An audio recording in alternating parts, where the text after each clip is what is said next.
বিসমিল্লাহির রহমানির রহিম। ইতিহাসের সবচেয়ে রহস্যময় আশিকে রাসূল। এমন কোনো মানুষের কথা কি আপনি কখনো শুনেছেন, যিনি জীবদ্দশায় প্রিয় নবী হযরত মুহাম্মদ সাল্লাল্লাহু আলাইহি ওয়াসাল্লামকে কখনো চোখে দেখেননি, অথচ স্বয়ং নবীজি তাকে পুরো উম্মতের মধ্যে সেরা হিসেবে ঘোষণা করেছিলেন? কেন আল্লাহর রাসূল তার ইন্তেকালের আগে নিজের পবিত্র গায়ের জুব্বাটি সাহাবীদের হাত দিয়ে ইয়েমেনের এক সাধারণ উটের রাখালের কাছে পৌঁছে দেওয়ার নির্দেশ দিয়েছিলেন? কেন হযরত ওমর এবং হযরত আলীর মতো মহামতি সাহাবীদের বলা হয়েছিল তার কাছ থেকে ক্ষমার দোয়া নিতে? আজ আমরা জানব ইতিহাসের সবচেয়ে রহস্যময় এবং বিস্ময়কর আশিকে রাসূল হযরত ওয়াইস করনী রহমতুল্লাহ আলাইহি এর জীবনের এমন কিছু সত্য যা আপনার ভেতরের আধ্যাত্মিক চেতনাকে নাড়া দেবে।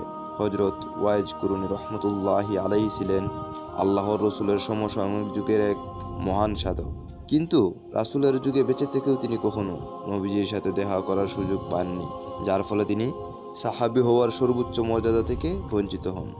কিন্তু কেন, কিসের টানে তিনি মদিনায় আসতে পারেননি?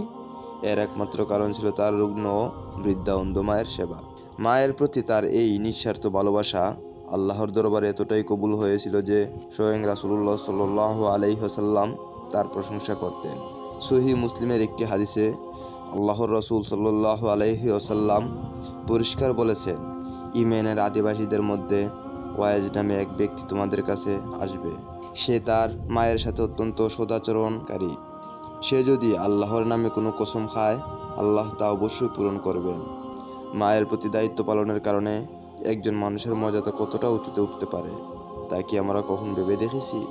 বইয়ের পাতা এবং হাদিসের বর্ণনায় এসেছে, নবীজি তার ইন্তেকালের আগে খলিফা ওমর ও হযরত আলীকে ডেকে বলেছিলেন, তোমাদের সাথে যখন ওয়াইস করনী রহমতুল্লাহ আলাইহি এর দেখা হবে, তখন তোমরা তাকে দিয়ে তোমাদের পাপের ক্ষমার জন্য আল্লাহর কাছে দোয়া করিয়ে নিও। শুধু তাই নয়, নবীজি তার প্রিয় মুবারক জুব্বাটি ওয়াইস করনী রহমতুল্লাহ আলাইহিকে উপহার হিসেবে দেওয়ার ওসিয়ত করে যান। দুনিয়ার বুকে আর এমন কোনো সাধারণ মানুষ কি আছেন যার জন্য স্বয়ং নবীজি নিজের পরিধেয় বস্ত্র রেখে গেছেন? হযরত ওমর রাদিয়াল্লাহু তাআলা আনহু প্রতি বছর ইয়েমেন থেকে আসা হাজিদের কাফেলায় এই রহস্যময় মানুষটিকে খুঁজতেন। অবশেষে যখন তার দেখা পান, তখন তাকে দেখে থমকে যান। এক জীর্ণ শীর্ণ শরীর, এলোমেলো চুল আর শতচ্ছিন্ন কম্বল গায়ে জড়ানো এক সাধক। দুনিয়ার ধন সম্পদ, যশ, খ্যাতির প্রতি তার বিন্দুমাত্র লোভ ছিল না। তিনি মানুষের উট চড়িয়ে যে সামান্য পারিশ্রমিক পেতেন, তা দিয়ে বৃদ্ধা মায়ের ভরণ পোষণ করতেন। রাস্তায় পড়ে থাকা খেজুর কুড়িয়ে বাজারে বিক্রি করতেন নিজের ইফতারের জন্য। অথচ তার ঘরের চাল চলন এবং তীব্র বৈরাগ্য দেখে দুনিয়ার সাধারণ মানুষ তাকে পাগল মনে করত। মানুষের চোখ এড়াতে তিনি প্রত্যুষেই লোকালয় ছেড়ে মরুপ্রান্তে চলে যেতেন। পবিত্র কোরআনে আল্লাহ তাআলা বলেন, আলা ইন্না আউলিয়া আল্লাহি লা খাউফুন আলাইহিম ওয়া লা হুম ইয়াহজানুন। জেনে রাখো, আল্লাহর বন্ধুদের কোনো ভয় নেই এবং তারা দুঃখিত হবে না। দুনিয়ার মানুষের কাছে যিনি ছিলেন একজন তুচ্ছ রাখাল, আল্লাহর আরশের কাছে তিনিই ছিলেন এক অনন্য বাদশাহ।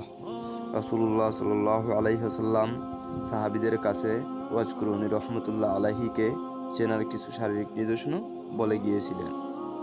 তার বাম পাজরে এবং হাতের তালুতে এক দিরহাম পরিমাণ শ্বেত বা ডবল রোগের চিহ্ন ছিল, যা আল্লাহর অলৌকিক কুদরতে পরবর্তীতে ভালো হয়ে যায়। ওয়াইস করনী রহমতুল্লাহ আলাইহি এর পুরো জীবন আমাদের শিক্ষা দেয় যে এই কোনো বঙ্গুর দুনিয়া কেবলই পরকালের কৃষিক্ষেত্র। দুনিয়ার সামান্য সুখের জন্য আমরা পরকালকে হারিয়ে ফেলছি না তো? যিনি নিজেকে দুনিয়ার বুক থেকে সম্পূর্ণ আড়াল করে রেখেছিলেন, আজ শত শত বছর পরেও পুরো মুসলিম জাহান তাকে পরম শ্রদ্ধায় স্মরণ করে। মায়ের প্রতি অগাধ ভক্তি আর রাসূলের প্রতি নিঃশব্দ প্রেম কিভাবে একজন মানুষকে দুনিয়া ও আখিরাতে অমর করে দিতে পারে, তার সবচেয়ে বড় প্রমাণ হযরত ওয়াইস করনী রহমতুল্লাহি আলাইহি। তার এই আত্মত্যাগের জীবন কাহিনী আপনার মনে কী ধরনের অনুভূতি জন্ম দিল? আমরা কি আমাদের মা বাবার প্রতি এমন দায়িত্ব পালন করতে পারছি